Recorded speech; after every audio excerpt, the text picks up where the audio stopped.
क्षणा हाची करावा विचार, तरावया पार भव सिंधो. जगद्गुरु तुकाराम महाराज सांगतात, क्षणा हाची करावा विचार. आपण विचार संसारामध्ये करतो, प्रत्येक व्यक्ती विचार करतो आणि विचारानं मनुष्य जगतो. पण या ठिकाणी संसारातला विचार सांगितला नाही. कारण कोणी पैसा कमवायचा विचार करतो, कोणी शेत घ्यायचा विचार करतो, कोणी सर्व्हिस करण्याचा विचार करतो. प्रत्येकाचा विचार वेगळा वेगळा आहे. पण या ठिकाणी क्षणाला विचार. आता एका क्षणामध्ये विचार केल्यानं फायदा होतो का? तात्पर्य काय आहे? तात्पर्य शब्दाचा अर्थ असा आहे की वक्तुर इच्छा तात्पर्यम. कारण वक्त्याची इच्छा जी असते ते तात्पर्य असतं. वक्ता बोलत असताना त्याला काय म्हणायचे. ज्याप्रमाणे आपण जेवायला बसलो आणि जेवायला बसल्यानंतर सैंधव आणा. सैंधव म्हणजे मीठ, नमक असा अर्थ आहे. आणि सैंधव म्हणजे घोडा असाही अर्थ आहे. आता जेवायला बसल्यावर त्या माणसानं सांगितलं सैंधव आणा. तिथं घोडा आणून उभा करायचा का? तात्पर्य काय आहे जेवणाराचं? नमक सांगितलं. हे वक्तुर इच्छा, वक्त्याची इच्छा तात्पर्य. आणि तेच हिंदुस्थान आणि पाकिस्तान सीमेवर एखाद्या सेनापतीचा किंवा एखाद्या सैन्याचा घोडा मरून पडला आणि ते म्हणले सैंधव आणा. तिथं नमकाचा ट्रक घेऊन जायचं का? त्यांचं काय तात्पर्य आहे? त्या ठिकाणी घोडा. तसं या ठिकाणी क्षणा हाची करावा विचार. क्षणाला विचार करा म्हणजे निरंतर करा असा अर्थ आहे. विठाला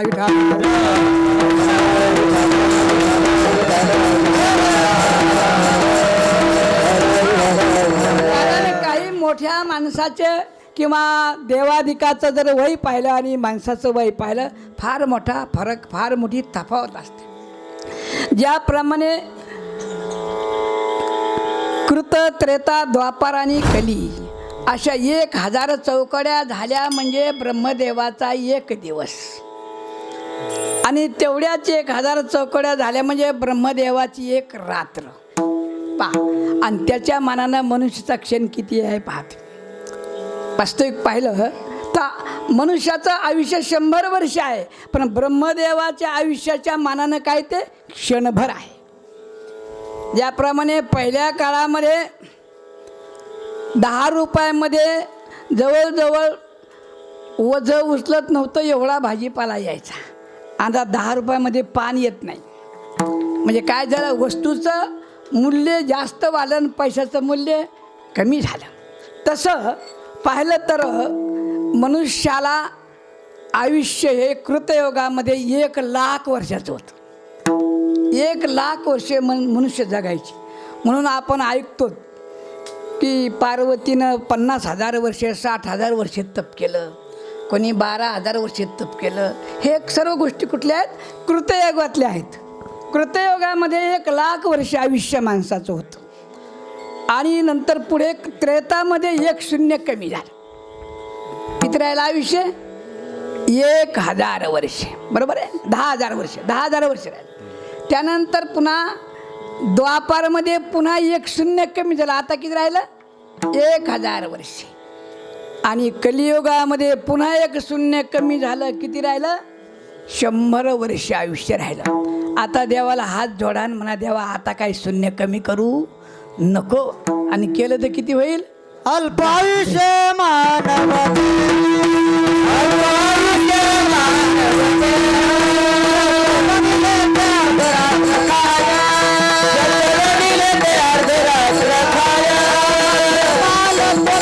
Bye.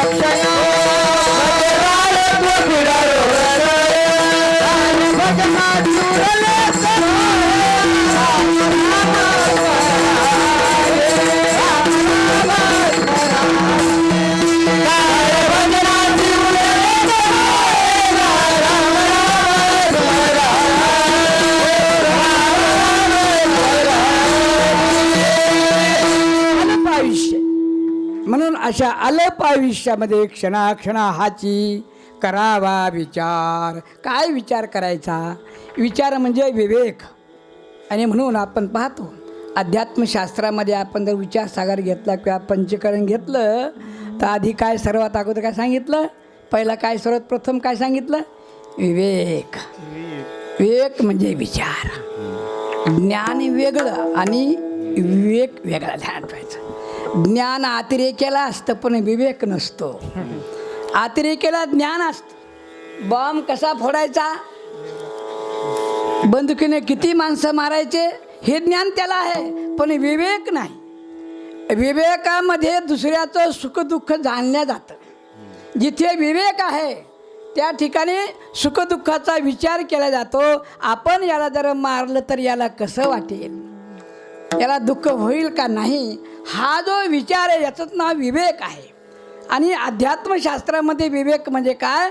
आत्मा अनात्मा विचार. मग या ठिकाणी महाराज क्षणाक्षणा हाची करावा विचार. म्हणजे या ठिकाणी विवेक जो आहे, हा विचार जो आहे, हा क्षणाक्षणाला करायचा म्हणजे निरंतर करायचा. कारण क्षणाचं एवढं महत्त्व सांगितलं. माऊली हरिपाठाच्या पहिल्या मुक्तीचारे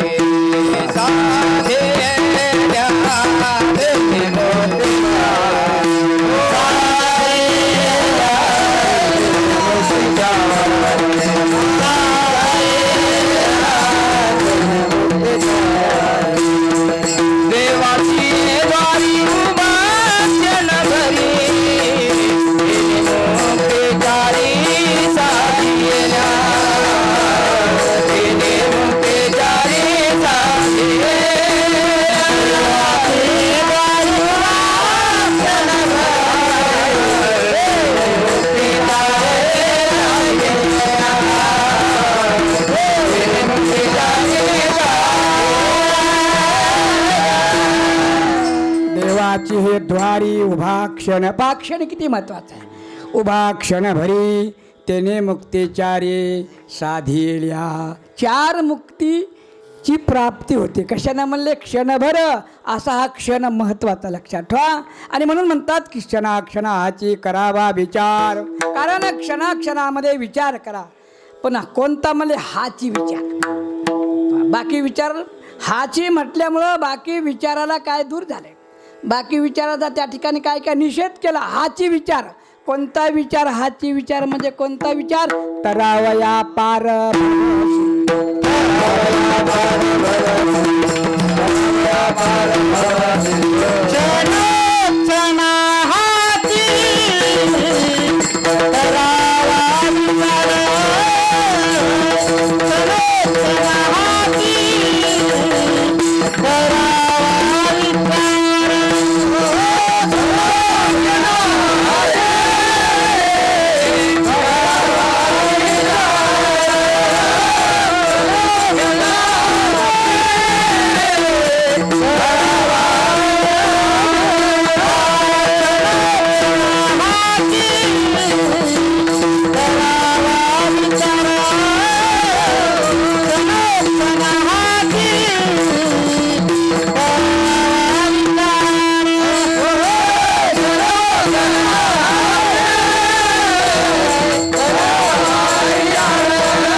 क्षणाक्षणाला विचार करा. म्हणजे हाच विचार कोणता?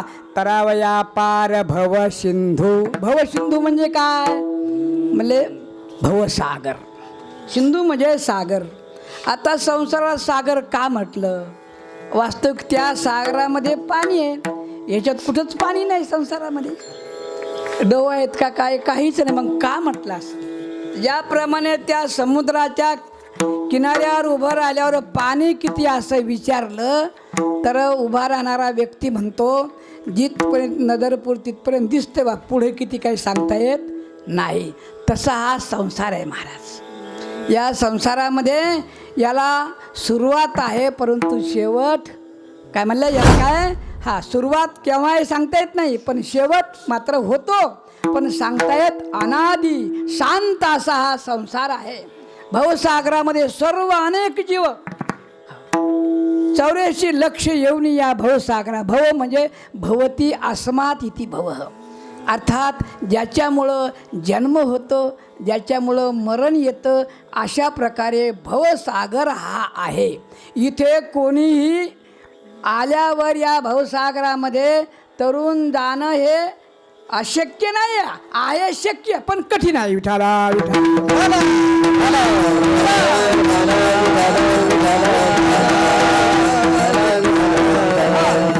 याला काय म्हणलं? संसार म्हणजे काय?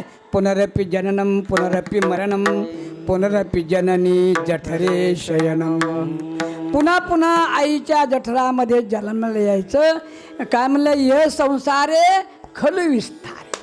हा संसार भवसागर आहे. किती वेळा जन्माया किती वाव भजते, किती वाव भजते, किती वाव भजते. जन्माया किती वाव भजिता, किती वाव भजिता, किती वाव भजिता. जन्माला किती वेळेस यायचं आणि हे आपल्या हातात आहे का जन्माचं? जन्म कशामुळे मिळतो? आपल्या कर्मामुळे. कर्मानुबंधेने मनुष्य लोके. सर्व जीव हे कर्मानं बांधलेत. लक्षात ठेवा. दारू पिणाऱ्याला माहीत असतं की आपण दारू पिल्यामुळं एवढी इस्टेट गेली, तरी तो दारू पितो. दारू पिल्यामुळं भयंकर अपघात झालेत, पुष्कळ लोक दारूमुळे मेलेत, पण बाकीचे दारू सोडत नाहीत. काहून? कर्म त्यांचं तसं आहे. घरामध्ये एखाद्या म्हाताऱ्या माणसाला पोरगं बरं पाहत नाही, सून बरं पाहत नाही, पण म्हातारं राग राग कुठं जात नाही. काहून? कर्म आहे त्याचं ते. कारण कर्मानुबंधीने मनुष्य लोक आहे. आपले 3 कर्म सांगितले शास्त्रामध्ये: संचित कर्म, प्रारब्ध कर्म आणि क्रियमान कर्म. आणि या कर्मानं आपण सर्व बांधलेले असल्यामुळं कर्मामुळे संसारामध्ये आपण येतो. कारण कर्मामुळे आपण या संसारामध्ये येतो. कर्मामुळे आपण भोग भोगतो. कर्मामुळे सुख काय म्हणतात ना, भोगतो न घडे संचिता वाजोनी, भोगतो न घडे संचिता वाजोनी.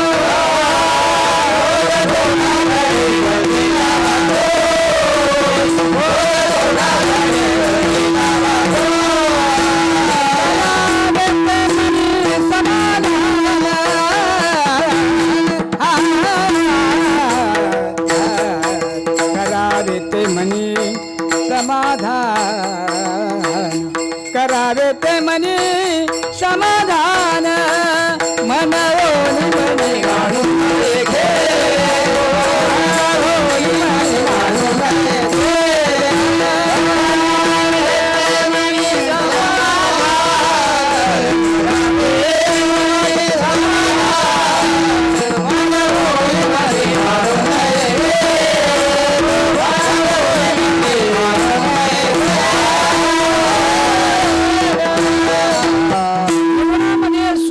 दुःख काही जे असेल कशामुळे येतं?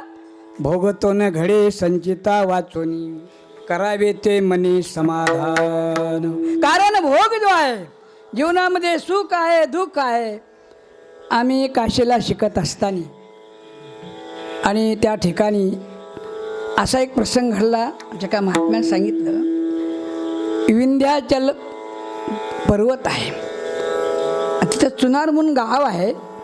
आणि त्या गावामध्ये एक गरीब कुटुंबामधली बाई आपल्या लेकराला घेऊन शेतामध्ये कामाला गेली. अगदी लेकरू म्हणजे 1-2 महिन्याचा, अशा प्रकारे अत्यंत गरिबी होती. आणि कामाला गेल्यानंतर खूप पाऊस पडला. त्या लेकराला टोपल्यात घालून बाई घराकडे येऊ लागली. मधामध्ये मोठा ओढा होता.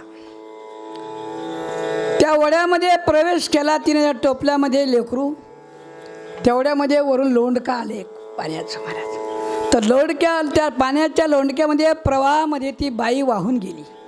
आणि ते टोपल्यात लेकरू होतं, ते टोपलं तसंच वाहत वाहत वाहत वाहत वाहत काशीच्या जवळ रामनगर आहे, तिथं राजा राहतो. अजूनसुद्धा काशी नरेश तिथं आहे रामनगरला, जिथे लालबहादूर शास्त्रीची जन्मभूमी आहे. त्यांचं घर आहे अजून त्या ठिकाणी. एक साधं आपलं माळवद आहे जुनं, अजून आहे ते. शास्त्रीने ते बांधू दिलं नाही, त्यांच्या पुतण्याला वगैरे बांधायचं नाही म्हणले. कारण आपल्यापेक्षा काही लोक फुटपाथवर राहतात, त्यांच्यापेक्षा आपलं घर बरं आहे म्हणून शास्त्रीजींना बांधू दिलं नाही.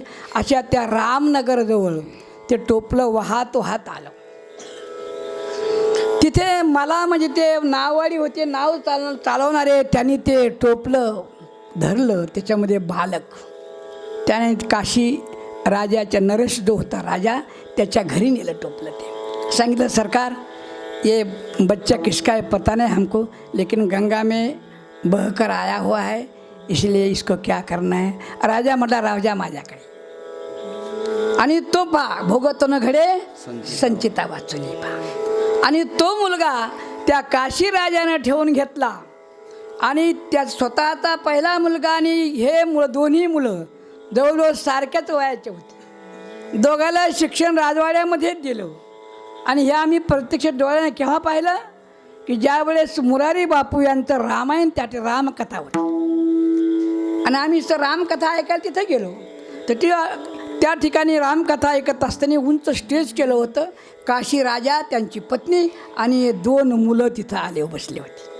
मग आम्हाला तिथल्या महात्म्यानं सांगितलं की स्वामीजी आपको पता है, बोले इधर को झाड़ा है ना, बोले जो ज़्यादा जिसकी प्रकृति यष्टि लट्ठा है वो बोले बहते हुए आया हुआ है बोले. और वो दूसरा वो राजा का है, लेकिन दोनों बोले दोनों का संगोपन राजा स्वयं करता है. बघा, कारण एका गरीब घरी जन्माला आलेला मुलगा राजाच्या घरी वाढायला लागला. याचं नाव काय आहे, भोगतो न घडे संचिता वाचोनी. जन्म झाला कुठं आणि वाढला कुठं लक्षात ठेवा. कारण हे प्रारब्ध कर्म जे आहे, कारण पूर्वजन्म कृतम कर्म प्रारब्धमिती अभिधी येते. आपण जे जे काही कर्म करू, लक्षात ठेवा, हे कर्म आपलं प्रारब्ध बनतं. केले कर्म झाले ते भोगाले, केले कर्म झाले ते भोगाले, केले कर्म झाले ते भोगाले, ते भोगाले.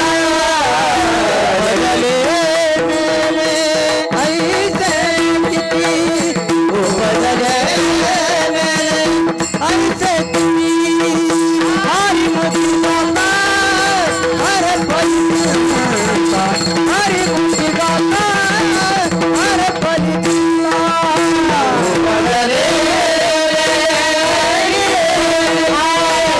बदले बदले हरि मोदी गाता, हरि मोदी गाता. कर्म झाले, त्याची भोग आली. आपण जे करतो तेच आपल्याला भोगावं लागतं, लक्षात ठेवायचं. म्हणून कर्म करत असताना आपण कधीही विचार करायचा कसं कर्म करायचं. कारण अवश्यमेव भोक्तव्यम कृतम कर्म शुभाशुभम. शास्त्रकार म्हणतात, शुभ असो अशुभ असो, पापात्मक कर्म असो पुण्यात्मक कर्म असो, मात्र ते भोगल्याशिवाय कोणाच्याही बापाला चुकत नाही. अहो, देवाच्या बापाला चुकलं नाही. विठाला विठाला.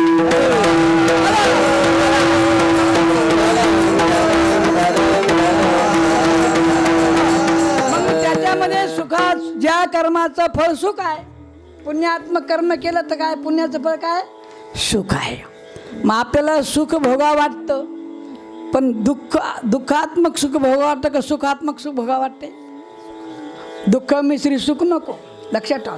सुख आहे भरपूर, पण त्यामध्ये दुःख आहे, मिसळलेलं आहे.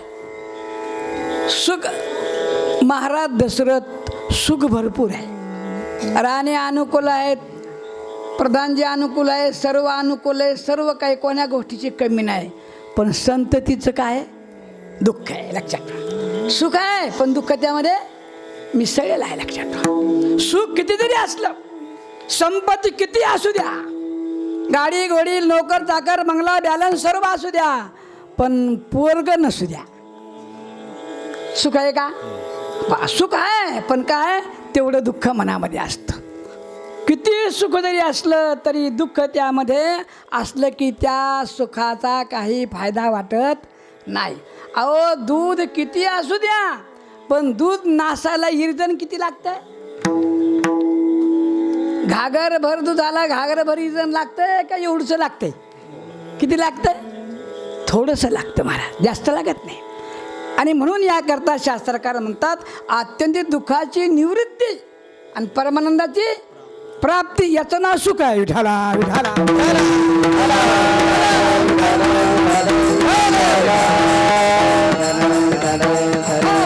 आणि हे जेव्हा प्राप्त होईल याला शास्त्रकार सांगतात की याचंच नाव काय आहे? मोक्ष आहे महाराज. आत्यंतिक दुःखाची निवृत्ती आणि परमानंदाची प्राप्ती, याचंच नाव काय आहे? मोक्ष. याचंच नाव काय? परमपुरुषार्थ. 4 पुरुषार्थ सांगितले शास्त्रामध्ये आहेत, धर्म, अर्थ, काम आणि मोक्ष. हे 4 अर्थ आहेत. अर्थ म्हणजे प्रयोजन आहेत. मनुष्य जन्माला आलेल्या माणसाला 4ही प्राप्त करून घेता येतात, पण त्यामध्ये बाकीचे 3 कसे आहेत? अनित्य आहेत. पैसा किती कमावला तरी सुख मिळतं का? पैशानं तुम्हाला सुविधा मिळेल, पैशानं गाडी मिळेल, पैशानं पत्नी मिळेल, पैशानं पती मिळेल, पैशानं सर्व काही मिळेल, पण समाधान मिळणार नाही. समाधान मिळेल कशानं? तुम्हाला जर तुमच्याकडे प्रेम सुख देई, प्रेम सुख देई, प्रेम सुख देई, प्रेम सुख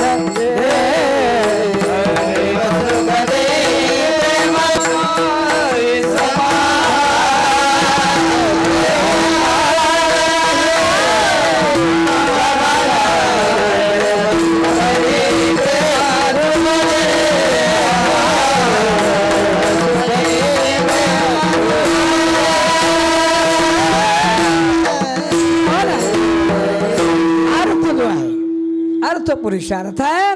परंतु या पैशानं सुविधा मिळेल, घर मिळेल, बंगला मिळेल, पण समाधान मिळणार नाही. म्हणून काय करायचा? क्षणाक्षणाहाची करावा विचार, तरावया पार भव सिंधू.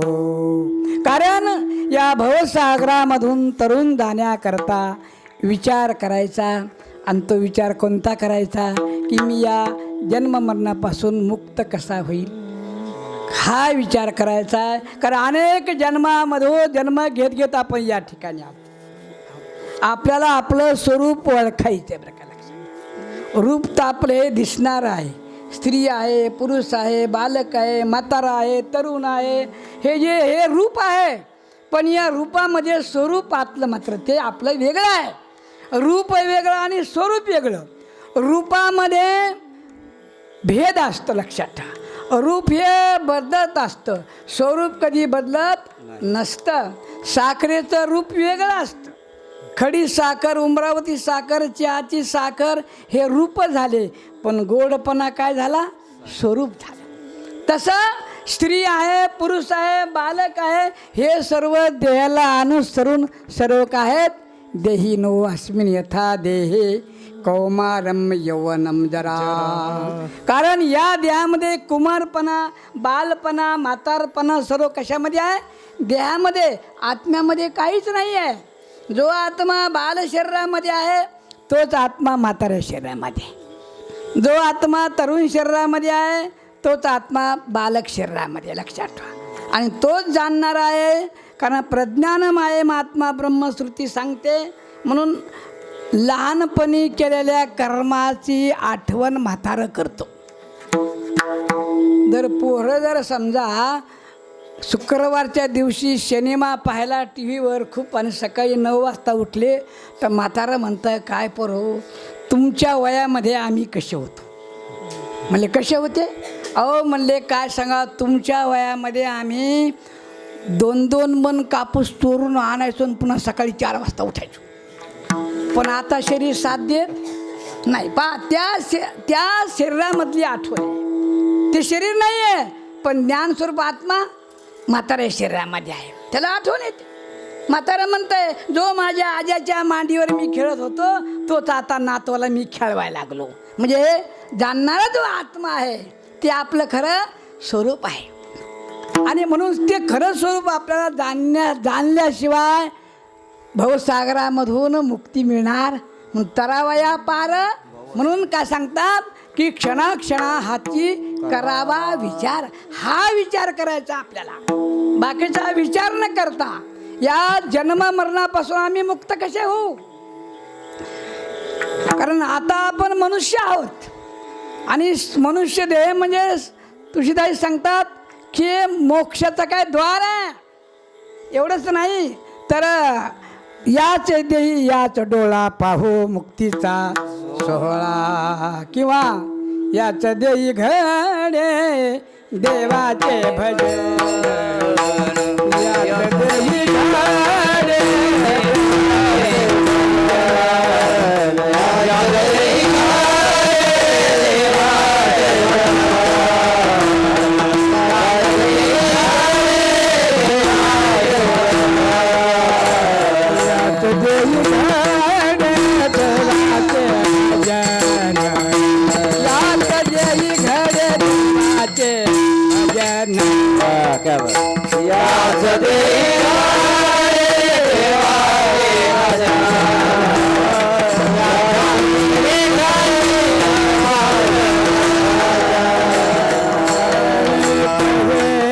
ज्ञान नाही कोठे रे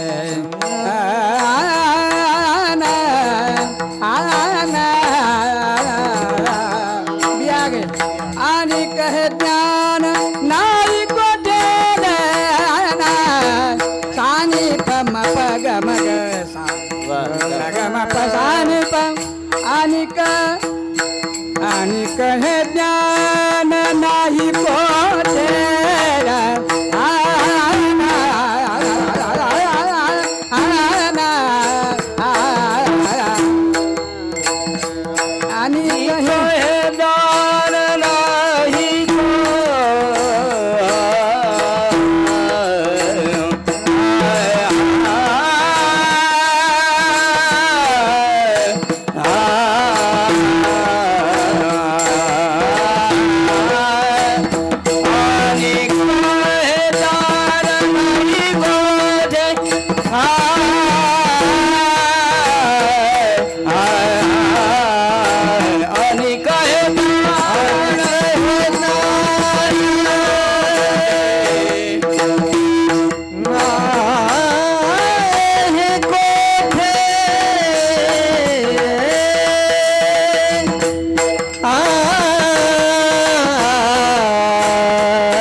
देवाचं भजन घडतं. इथं चिंतन मुक्त होण्याचं साधन म्हणजे काय? येण्याची शरीरा येणे सरे किंबहुना यरधारे चिरापडे असा हा मनुष्य देह आपल्याला प्राप्त झाला. म्हणून महाराज म्हणतात क्षणोक्षणी हाची करावा विचार. दुसऱ्या देहामध्ये विचार नाही. त्या ठिकाणी विचार करता येत नाही, कर्माचा भोग भोगता येतो, परंतु विचार मात्र या देहामध्ये. म्हणून या देहाला भगवंताने काय म्हटलं? क्षेत्र म्हटलं है ना. क्षेत्र, पंढरपूर क्षेत्र, आळंदी क्षेत्र, काशी क्षेत्र. कारण इदम शरीरम तु कौंतेय क्षेत्रमित्य अभिधीयते. अरे अर्जुना, अरे हे देह म्हणजे काय आहे? क्षेत्र आहे. क्षेत्र म्हणजे जमीन, क्षेत्र म्हणजे तीर्थस्थान. ज्याप्रमाणे शेतकऱ्याला क्षेत्र असतं जमिनीचं, आणि क्षेत्र शब्दाचा अर्थ असा आहे क्षतात, दुःखात, कष्टात त्रायती ते क्षेत्र. जे दुःखापासून, कष्टापासून तारत त्याला म्हणतात क्षेत्र. शेतकऱ्याची जमीन असते, ती जमीन शेतकरी पेरून तिच्यामध्ये माल काढतो, धान्य काढतो, तो विकून त्याच्यावर आपला उदरनिर्वाह करतो. म्हणजे पैशाच्या अभावामध्ये होणारं दुःख, त्या दुःखाची किंवा त्या त्रासासकता, दुःखात, कष्टात त्रायते ती जमीन. म्हणून त्या जमीन काय म्हणलं? क्षेत्र. तसं या जीवाला मनुष्य देह काय? क्षेत्र भेटलं, तुम्हाला लक्षात ठेवा. आणि या क्षेत्रामध्ये आपण निवास करतो. कुठे? या शरीरामध्ये. याला आपल्याला जाणायचे. वेदा विनाशनम नित्यम येनम अजम अव्ययम. का रे बाबा, या शरीरामध्ये तू जाणून घे की कोण आहेस तू. वास्तविक पाहिलं हे शरीर आपण मी शरीर म्हणतो, पण वास्तविक शरीर आपण आहे का? आपलं शरीर आहे का? आपण शरीर नाहीत. शरीर आपलंही नाही, आपणही शरीर नाहीत. लक्षात ठेवा. शरीर कोणाचं आहे? पंचमहाभूताचं. आपण कसे आहेत? नित्यशुद्ध बुद्ध सच्चिदानंद स्वरूप आहोत. आणि हे स्वरूप आपल्याला न कळल्यामुळे आपण देह माझा आहे असं म्हणतो. वास्तविक देह तर आत्म्याचा काय आहे? कपडा आहे, शर्ट आहे. ज्याप्रमाणे कपडे असतात ना, माणसाचे कपडे असतात. बाजाराला जायचे कपडे वेगळे, पाहुणे जायचे कपडे वेगळे, शेतात जायचे कपडे वेगळे, खेळायला जायचे कपडे वेगळे, झोपायचे कपडे वेगळे, अनेक ड्रेस वेगळे वेगळे असतात. सर्व ड्रेस खुंटीला अडकून ठेवतो. रोज ज्या ज्या कामाला जायचं त्या त्या कामाकरता तो ड्रेस असतो. पण एक दिवस असा येतो की ते कपडे, ते ड्रेस त्या खुंटीला तसेच राहतात. यायचं रामनाम सथे. तसं हा आत्मा जो आहे, आपलं स्वरूप जे आहे, हे आपल्याला कळत नाही. हे कपडा भगवान म्हणतात गीतेमध्ये, अरे अर्जुना, वासांश जीर्णानि यथा विहाय नवान्य गृह्णान्ति नरोपराणि तथा शरीरानि विहाय जीर्णा नन्यानि संयाति नवानि देही. अरे बाबा अर्जुना, वासांश जीर्णानि, ज्याप्रमाणे जीर्ण वस्त्र झाले म्हणजे काय करतो? नवानि गृह्णान्ति, अर्थात नवे धारण करतो.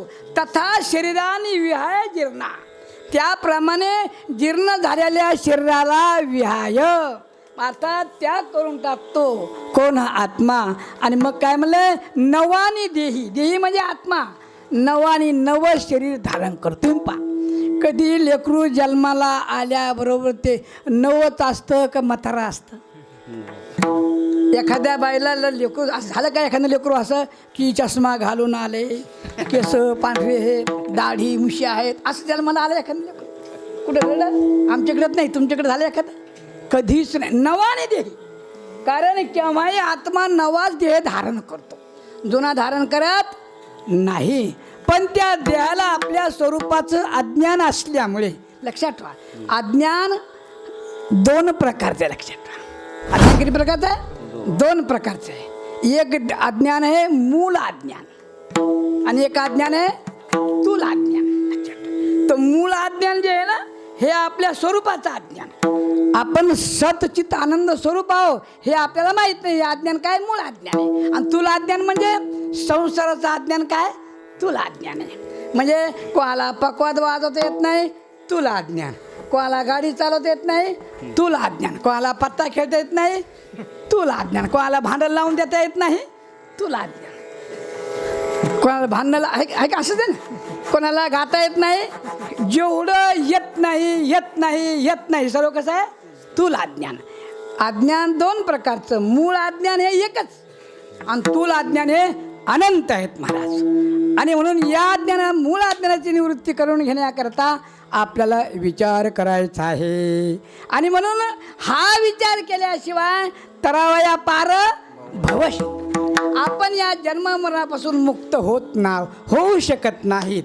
कारण इथं मुक्त होण्याकरता आपल्याला हाच विचार करावा लागेल जोपर्यंत. कारण मी तू हा विचार विवेक शोधावा गोविंद माधवा याच देही. कारण या देहामध्ये आपण भजन म्हणतो, आपण संसाराचं वर्णन करतो, पण सुटत नाही. रोज म्हणतो संसार दुःखामुळं चोहीकडे इंगळ.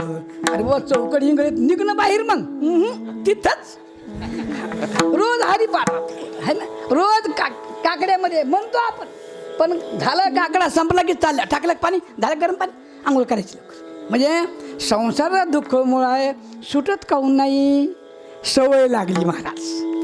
काय दुःख भोगाची सवय लागली आणि मुळात म्हणजे अज्ञान स्वरूपाचा असल्यामुळे. आणि याकरता महाराज म्हणतात असा चांगला मनुष्य देह भेटला आणि याच्यामध्ये काय करायला पाहिजे, क्षणाक्षणा हाची करावा विचार, तरावया पार भवसिंधू. ज्याच्यामुळे विचार, ज्या देहामध्ये विचार करता येतो तो देह कसा आहे दुसऱ्या चरणात नाशिवंत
नाशिवंत देह जाणार सकळ. सकळ म्हणजे सर्वाचा देह नाशिवंत. मग तो ब्रह्मदेवाचा असो का महाराजाचा असो का मंत्र्याचा असो का राजाचा असो का काळ करायचा असो का कीर्तन करायचा असो, म्हणून काय सकळ नाशिवंत देह. सर्व देह नाशिवंत आहे. नाशशास्त्रामध्ये 3 प्रकार सांगितला महाराज. हा काय सांगितलं, 3 प्रकारचा नाश आहे. एक नाश आहे काय स्वभाव नाश, दुसरा नाश आहे तो आश्रय नाश, आणि तिसरा आहे परता नाश. स्वभाव नाश आहे. आंबा पिकला की सारड्याशिवाय राहत, स्वभाव नाश आहे. तुम्ही किती फ्रीजमध्ये ठेवा, फ्रीजच्या बाहेर आला की सल्लाच नाशलाच. मनुष्य देह कसा आहे स्वभाव नाश. याच्यातला आत्मा गेला की 1 दिवस झाला की वास येतो का नाही. आणि जोपर्यंत याच्यामध्ये आत्मा आहे तोपर्यंत किती ऑपरेशन करा आणि किती शिवा, किती थिगळं लावा तरी वास येत नाही. आणि सर्व जुटते का नाही, सर्व गाचे जुटून जातात. पण काय आत तो असला तर. आणि म्हणून डॉक्टर लोक म्हणतात नाही जिवंत आहे तो बोला आम्ही करतो इलाज, मेल्यावर आमच्या हातचं काय ते वाचता बुवा. ते काय म्हणतात जिवंत आहे तोपर्यंत आम्ही इलाज करू शकतो, पण मेल्यावर आमच्या हातचं वरच्याच हातचं आहे. म्हणजे जोपर्यंत शरीरामध्ये आत्मा आहे तोपर्यंत या शरीराला तुम्ही किती पाय कापा, पोट कापा, डोकं कापा, काही करा, मेंदूचं ऑपरेशन करा, कोणतंही करा आणि कसंही शिवा, वास येत नाही, सडत नाही, टाचे बुजून जातात, अगदी व्यवस्थित होतं. हां, पण त्याच्यातला गेला की मग मात्र नाशिवंत देहे जाणारच. स्वभाव नाश आहे शरीराचा. काय आहे? स्वभाव आहे नाश आहे. किती तू एखादा मनुष्य म्हटला मी श्रीमंत आहे, रोज तूप खाईन, काजू बदामाचा हलवा खाईन, शिरा खाईन, काम करणार नाही, बसून राहीन, मथरा होणार नाही का? स्वभाव आहे. कारण ईश्वर सृष्टी आहे. ईश्वरा सृष्टीमध्ये माणसाला काही करता येत नाही. गाईला 4 पेंढ्या टाकल्या आणि पेंड टाकली की सकाळी गाय करते, दूध देते. आणि त्या 4 पेंढ्यान पेंड बैलाला खाऊ घाला, सकाळी दूध देईल का तो? काऊन? ईश्वर सृष्टी आहे. माणसाचं काही चालत नाही. कारण मनुष्य जो आहे ईश्वर सृष्टीमध्ये काही बदल करू शकत नाही. म्हणून स्वभाव नाश. दुसरा आहे आश्रय नाश. जेवढे लोक खिल्लारीमधले घराच्या आश्रयानं होते ते सर्व घर पडले की ते सुद्धा गेले. काही लोक विमानामध्ये प्रवास करू लागले, विमानाला आग लागली, विमान जळालं की माणसंही याला काय म्हणायचं? आश्रय नाश. आश्रयाचा नाश झाला की आश्रिताचा नाश होत असतो. याप्रमाणे नाश म्हणजे काय? नसणे, नष्ट होणे. हां, त्या शास्त्रामध्ये काय? प्रध्वंसाभाव. प्रध्वंसाभाव, अभाव म्हणजे नसणं. लक्षात ठेवा, शास्त्रकारांनी नसणं 4 प्रकार सांगितलं बा. नसणं 4 प्रकार सांगितलं. नसणं म्हणजे नाही, 4 प्रकारचं नसणं. काय म्हणले? पहिलं नसणं, नष्ट झाल्यावर नसणं, हा एकमेकात नसणं आणि कधीच नसणं. याला शास्त्रामध्ये काय सांग? पहिलं नसणं म्हणजे प्रागभाव. तंतू आहे पण कपडा आहे का? मग तंतूमध्ये कपड्याचा काय? पहिला भाव. याला काय म्हणायचं? प्रागभाव. मातीचा गोळा कुंभाराने केला पण त्या गोळ्यामध्ये घडा आहे का? घड्याचं काय? याला म्हणायचं पहिलं नसणं. घडा तयार झाला ना फुटला, नष्ट झाल्यावर नसणं. घडा नष्ट झाला, घडा फुटला, याला म्हणतात प्रध्वंसाभाव, नसणं. आणि तिसरा आहे एकमेकात नसणं. माणूस बाई नाही, बाई माणूस नाही. म्हणजे बाईत माणूस नाही, माणसात बाई नाही. याला म्हणतात काय? अन्योन्याभाव. काय म्हणते याला? अन्योन्याभाव. याचा अभाव त्याच्यात, त्याचा अभाव याच्यात. पक्वाद पेटी नाही, पेटी पक्वाद नाही. माईक पक्वाद नाही, पक्वाद माईक नाही. म्हणजे एकमेका याला म्हणतात अन्योन्याभाव. आणि अत्यंत अभाव म्हणजे कधीच नाही. याप्रमाणे सश्याचे शिंग कवाच नाहीत. गेल्या वर्षी नाही, 10 वर्षांनी नाही, 100 वर्षांनी नाही. सस्याला शिंग कवाच नाही. वंद्याबाईचा मुलगा कवाच नाही. याप्रमाणे म्हणून सांगतात या ठिकाणी आश्रय ना. पहिला स्वभाव नाश शरीराचा. भगवान सुद्धा सांगतात गीतेमध्ये, अंतवंत मे देहा नित्यस्य उक्ता शरीरिणः. अंतवंत मे देहा नित्यस्य उक्ता शरीरिणः. अनाशन्यश्च प्रमेयस्य तस्मात् युद्धस्य भारत. दुसऱ्या अध्यायामध्ये भगवान म्हणतात, बाबा अर्जुना, हे देह अंतवंत आहेत. अंतवंत म्हणजे अंत होणारे आहेत. यांचा अंत आहे, नष्ट होणारे आहेत. अंतवंत इमे देहा, हे सर्व देह नष्ट होणारे आहेत. किती आपण सांभाळायचा प्रयत्न करा तरी माणसं गेले. काही कोरोनानं गेले, काही अटॅकनं गेले, आणि काही जायच्या वाटावर आहेत, आणि सर्व जाणारच आहेत. या ठिकाणी काय? जाणार सकळ. म्हणजे या ठिकाणी सर्व जाणारे आहेत. म्हणून नाशिवंत देह जाणार सकळ. नाश 3 प्रकारचा. स्वभाव नाश, दुसरा आहे तो आश्रय नाश, तिसरा आहे परतनाश. परतनाश म्हणजे ज्याप्रमाणे प्रभू रामचंद्राने रावणाचा नाश केला, परतनाश. घड्याला काठीनं फोडलं, परत नाश. याप्रमाणे आपला मोबाईल एका माणसाने घेतला आणि फेकून भिंतीला मारला, परत मारला, परत नाश. याप्रमाणे देह कसा आहे? नाशिवंत देह, जाणार सकळ. सर्व काय म्हणले? सर्व जाणार आहे. पण या देहामध्ये मात्र कोण आहे? नित्यस्य उक्ता शरीरिणः. फक्त आपण या देहामध्ये नित्य आहेत महाराज. आपण या देहामध्ये नित्य आहेत आणि म्हणून म्हणतात की अनाशन्यश्वर. हा म्हणजे जो नाश न होणारा आहे. हा आणि अप्रमेश, तो प्रमेय नाही आहे. म्हणजे प्रमेय म्हणजे कोणत्याही प्रमाणाचा विषय नाही. प्रमाकरणम प्रमाणम, ज्याप्रमाणे प्रमाणाच्या माध्यमानं प्रमा म्हणजे ज्ञान होत असतं, तसा तो कोणत्याही ज्ञानाचा विषय नाही. असं जे स्वरूप आहे ते आपलं स्वरूप आहे. आणि याकरता या नाशिवंत देह जाणार सकळ आयुष्य खातो काळ. कारण काय खातो म्हणलं की आयुष्य खातो.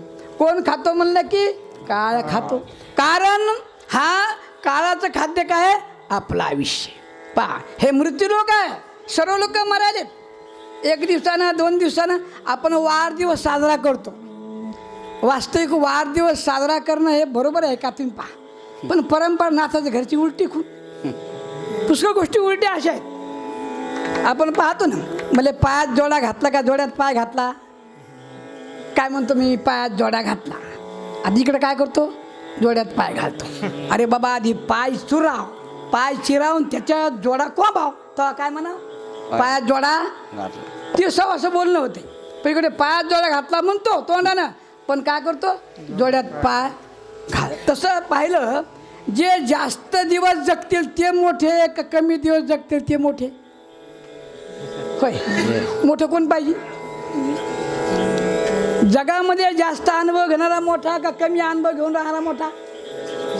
जास्त अनुभव घेणारा मोठा ना. आता पोरग याचं वय किती? आता 25 वर्षे, अजून 75 वर्षे जगू शकतं. आणि म्हातारं आहे 80 वर्षाचं, 10 वर्ष जगत आहे. आता हे मोठं का हे मोठं? खरं मोठं कोण पाहिजे? मग यांनी याच्या पाया पडा की म्हाताऱ्याच्या पाया पडा? खरं पाहिलं तर हे नात्याच्या घरची उलट अशीच कोण आहे उलटा. तर याची तर माया आहे. आणि म्हणून या ठिकाणी सांगतात की नाशिवंत देह जाणार सकळ आयुष्य खातो काळ सावधान.